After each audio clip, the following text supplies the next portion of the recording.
తాకట్లో ఉన్న మీ బంగారాన్ని విడిపించి ఆ రోజు ఆన్లైన్ రేటుకి కొంటాం. Sharma gold company. నమస్కారం, వెల్కమ్ టు సుమన్ టీవీ. నేను గీతాంజలి. ఏప్రిల్ 12వ తారీఖున చైత్ర పౌర్ణమి. ఈ పౌర్ణమి యొక్క విశిష్టత ఏంటి, అలాగే ఆ రోజు చేయవలసిన పూజా విధానం కావచ్చు, ఎటువంటి నియమాలు పాటించాలి, ఎటువంటి పరిహారాలు చేసుకోవాలి, వీటి గురించి తెలుసుకుందాం. వివరించేందుకు ప్రస్తుతం మనతో పాటు ఉన్నారు ప్రముఖ జ్యోతిష్యులు బ్రహ్మశ్రీ నందిభట్ల శ్రీహరి శర్మ గురువు గారు. వారితో మాట్లాడదాం. గురుగారు నమస్కారం అండి. వాగర్థావివ సంపృక్తౌ వాగర్థ ప్రతిపత్తయే జగతః పితరౌ వందే పార్వతీ పరమేశ్వరౌ. ఆదిత్యాయ చ సోమాయ మంగళాయ బుధాయ చ గురుశుక్ర శనిభ్యశ్చ రాహవే కేతవే నమః. శృంగేరి జగద్గురు పీఠాధిపతులకి, కంచె పీఠాధిపతులకి నమస్కారములు తెలియచేసుకుంటూ కార్యక్రమాన్ని ప్రారంభిద్దాం. గురుగారు, చైత్ర పౌర్ణమి, పౌర్ణమిలు అన్ని విశేషమే. ఏ మాసానికి ఆ మాసం చాలా ప్రత్యేకంగా ఉంటుంది కదా. మరి ఈ చైత్ర పౌర్ణమి యొక్క విశిష్టత ఏంటో ముందుగా తెలియచేయండి. మనకు మాసాలలోకెల్లా మొట్టమొదటి తొలి మాసం చైత్రమాసం. కాబట్టి వసంత ఋతువు. ముఖ్యంగా పౌర్ణమి తిథికి ఏ నక్షత్రం ఉంటుందో ఆ నక్షత్రాన్ని బేస్ చేసుకొని మనకు పౌర్ణమిలు వస్తుంటాయి. ఇది కాలమానంలో ఎప్పుడూ మారవు. అదే మన ధర్మం యొక్క గొప్పతనం, మన సిద్ధాంతం యొక్క జ్యోతిష శాస్త్రం యొక్క గొప్పతనం. కాబట్టి ఈ సంవత్సరం కూడా 12వ తారీఖు అయింది. హస్త నక్షత్రం సాయంత్రం 6:17 వరకు ఉంది. తదనంతరం చిత్రా నక్షత్రం వస్తుంది. ఈ చిత్తా నక్షత్రము రాత్రి సమయంలో ఉన్నది. పౌర్ణమి తెల్లవారుజామున 3:17 వరకు ఉన్నది. కాబట్టి చిత్తా నక్షత్రము చాలా గొప్పదిగా చెప్పబడి ఉంది. అందున మనం చూసుకున్నట్లయితే ఈ పౌర్ణమికి చాలా ప్రత్యేకత ఉంది. మనకు పురాణాల ప్రకారం చూసుకున్నట్లయితే ఒకసారి ఇంద్రుడికి మరియు బృహస్పతికి అనేక సంవాదాలు జరిగాయి. అయితే బృహస్పతి అంటే నవగ్రహాల్లో శుభకరుడు. అందుకనే జాతకాల్లో ఎవరి జాతకంలోనైతే గురువు వీక్షణ బలంగా ఉంటుందో, గురువు బలంగా ఉంటాడో ఆ వ్యక్తి పాపకర్మలు చేయడు. కాబట్టి గురువు ఉన్నంత వరకు కూడా ఇంద్రుడు ఎటువంటి పాపకర్మలు చేయలే. గురువు అనగా ఈ యొక్క తపస్సు కోసం వెళ్ళినప్పుడు మంచి చెప్పేవాడు లేడు కాబట్టి విపరీతమైనటువంటి పాపకర్మలు ఇంద్రుడు చేసేశాడు. తత్ఫలితం చేత కొన్ని ఇబ్బందికర పరిస్థితులు ఎదురైనప్పుడు ఆ బృహస్పతి రావడంతోనే మీరు ఉంటే నన్ను కాపాడేవాళ్ళు, మంచి ధర్మ మార్గంగా ఉండేవాళ్ళు, మీరు నన్ను విడిచిపెట్టి వెళ్ళిపోయారు తపస్సుకి, కాబట్టి నేను కొన్ని పాప పనులు చేశాను కానీ అనుభవిస్తున్నాను శిక్షను. కాబట్టి నేనేం చెయ్యాలి అంటే భూలోకంలో నేను తీర్థయాత్రలకు వెళ్ళవయ్యా, నీకు ఎక్కడో చోట ఆ యొక్క దోషం తొలగిపోతుంది అని చెప్పడంతో భూలోకంలోకి రావడం, అనేక యాత్రా స్థలాలు తిరుగుతూ ఈ మధురై ప్రాంతంలో ఉన్నటువంటి సుందరేశ్వరుడు కదా, ఆ మీనాక్షి అమ్మవారు, అక్కడ ఉన్నటువంటి మామిడి చెట్టు కింద ఆ శివలింగం ఉంది కదా, అక్కడికి రాగానే ఆ పరిసర ప్రాంతాల్లో ఏదో తనలో ఉన్నటువంటి నెగిటివిటీ పోతుంది అని చూసినప్పుడు పక్కన ఆ ఈశ్వరుడు ఉండడం, ఆ ఈశ్వరుడు సంబంధించినటువంటి నాకున్నటువంటి పాపాన్ని తొలగిస్తున్నాడని తెలుసుకొని బంగారు పుష్పములతో ఆ స్వామిని అర్చించాడు. ఆ కారణం చేత అతనికి ఉన్నటువంటి దోషములన్నీ చాలా మటుకు తొలగిపోయాయి. అంటే బంగారు పుష్పాలని కాదు, ఆ ఈశ్వరుని దగ్గర తన పాపాలన్నీ తొలగిపోయాయి. ఆ తొలగిపోయినటువంటి రోజే చైత్ర పౌర్ణమి. అందుకనే ఈ చైత్ర పౌర్ణమి రోజున అందరూ కూడా విశేషముగా ఈశ్వరుణ్ణి ఆరాధన చేయాలి. అందరూ కూడా ఈశ్వర ఆరాధన చాలా గొప్పది. అంతేకాకుండా మనకు ఏం చెప్పబడి ఉందనంటే, శాస్త్రంలో ప్రతి మనిషి మరణించిన తర్వాత నరకలోకానికి వెళతారు. అక్కడ ఆ చిట్ట అనేటువంటిది ఉంటుంది. చిత్రగుప్తుడు చదువుతాడు. ఆ చిత్రగుప్తుడు ఏంటనంటే మనం చేసినటువంటి పాపకర్మలు మంచి కర్మలని బేరీజు వేసి మనకు మళ్ళీ ఎటువంటి జన్మ అనేది అతను ఇస్తాడు. ఆ చిత్రగుప్తుడు జన్మించినటువంటి రోజే ఈ చైత్ర పౌర్ణమి. అందుకనే ఆ చిత్రగుప్తుడిని ఇప్పటికీ కూడా ఆరాధన చేస్తారు. ఇది విశేషం. కాబట్టి ఇంకా విశేషంగా చెప్పాలి అనంటే, ఈ సంబంధించినటువంటి చిత్రగుప్తుని యొక్క జననం కూడా ఏంటనంటే బ్రహ్మమానస పుత్రుడు, బ్రహ్మ శరీరం నుంచి ఉద్భవించినాడు. ఈ యొక్క నరకలోక వాసులకి సంబంధించినటువంటి మంచి చెడుని వివరించడానికి యముడు బ్రహ్మని వేడుకున్నాడు. 10,000 సంవత్సరాలు ఆర్జీ పెట్టుకుని వెయిట్ చేస్తే అప్పుడు బ్రహ్మ శరీరం నుంచి ఉద్భవించిన వాడు చిత్రగుప్తుడు. అందుకనే ఈ రోజు ఏం చెయ్యాలి తెలుసా అమ్మా?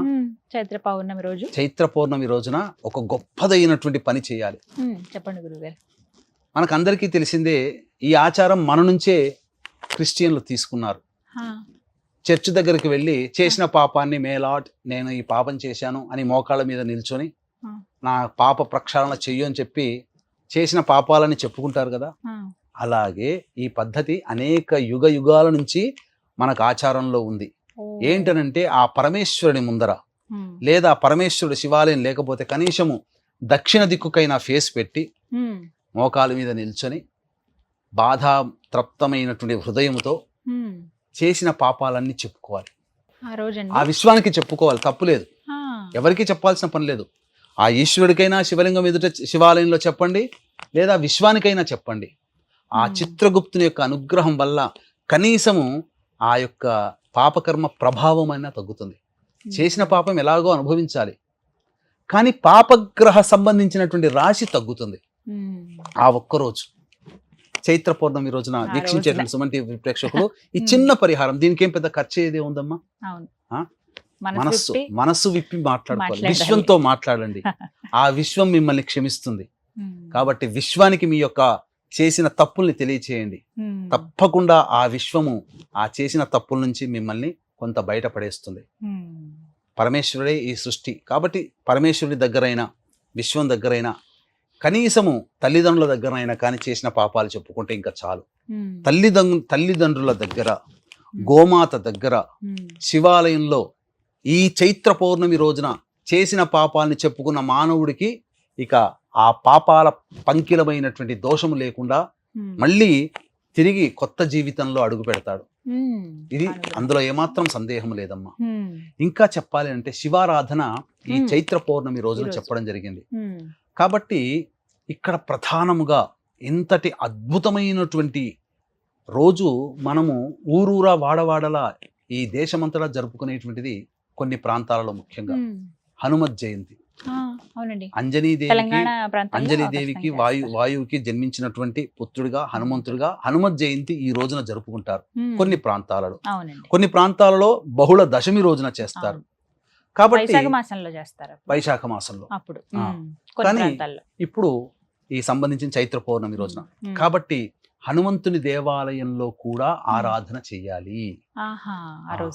దీన్ని దృష్టిలో పెట్టుకొని ఆ చైత్ర పౌర్ణమి రోజున ఉదయం హనుమంతుని దేవాలయానికి వెళ్ళి శ్రీరామనామ జపం చేసుకుంటూ 27 ప్రదక్షిణలు చేసి ఆ హనుమంతుడి దగ్గర కూర్చొని 5 సార్లు కానీ 8 సార్లు కానీ హనుమాన్ చాలీసా పారాయణం చేసి రండి. తప్పకుండా హనుమంతుని యొక్క అనుగ్రహం కలుగుతుంది. ముఖ్యంగా శని బాధలు తొలగిపోతాయి. దీన్ని దృష్టిలో పెట్టుకునే అద్భుతమైనటువంటి ఒక గొప్ప కార్యక్రమం మా పీఠం ఆధ్వర్యంలో నిర్వహించడం. ఆ రోజు చేస్తున్నాం. ఏమిటండి ఆ వివరాలు చెప్పండి. ప్రధానంగా మానవుడికి ఏ వ్యక్తికైనా కానీ వివాహ, ఉద్యోగ, దాంపత్య, అనారోగ్య సమస్యలే మానవుని పట్టి పీడిస్తాయి, ముఖ్యంగా శని బాధలు.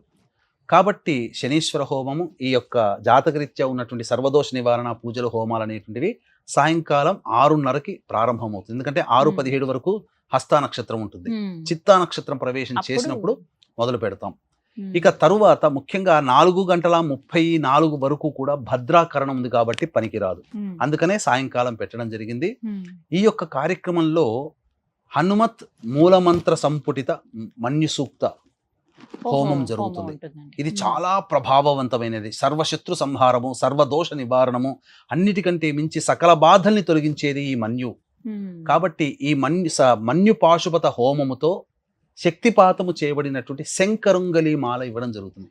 ఇది ముఖ్యంగా నరదృష్టి, నరఘోష, దిష్టి దోషము, అపమృత్యు భయదోషాలు, నెగిటివ్ ఎనర్జీని తొలగిస్తుంది. అన్నిటికంటే ప్రధానంగా ప్రతి వ్యక్తి కూడాను బండి నడుపుతారు, స్త్రీ పురుష భేదము, చిన్నపిల్లలు పెద్దవాళ్ళని లేకుండా. ఆ బండి నడిపేటువంటి వాళ్ళ మెడలో గనక ఈ మాల ఉంటే గండ దోషాలు రావు, యాక్సిడెంట్లు జరగవు, ఇది చెప్పవచ్చమ్మా. దీన్నే శంకరుంగలి మాల అంటే, అందరికీ కరుంగలి మాల తెలుసు కానీ శంకరుంగలి మాల అనేటువంటిది ఇవ్వడం జరుగుతుంది.